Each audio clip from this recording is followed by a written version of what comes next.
Una domanda. El único nightclub de Venecia, acá me decía mi cuchina, pero se fue.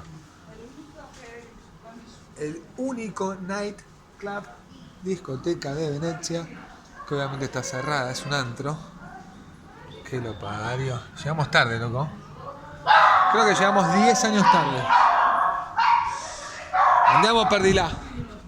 Yo no necesito vacaciones ni dolores de cabeza. Solo quiero que esta noche un amigo. ¿Qué dice? ¿Pague la cerveza? Lero, lero, lai, sudando. Lero, lero, lai, vacilando. Lero, lero, lai, sudando. Lero, lero, lai, vacilando. Estamos recorriendo la noche de Venecia, ya que los videos de Al Filo para el Mundo son siempre de día. Hoy te mostramos un poquito más. A las 6 de la tarde nos echaron del bar donde estábamos tomando un aperitivo. Son las 6:10 y ya estamos regresando a la casa, aunque usted no lo crea. No hay noche en Venecia y menos con la pandemia.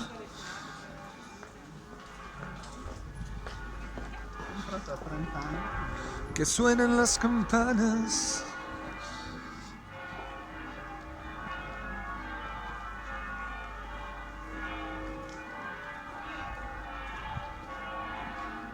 Vamos a casa de esta manera.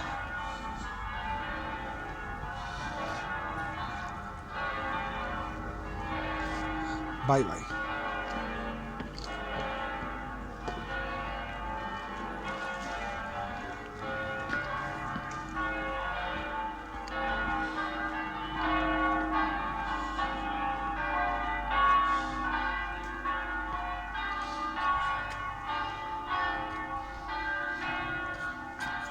Señores, hoy largo todo, me voy a ver a Racing, porque los jugadores te van a demostrar que salen a ganar.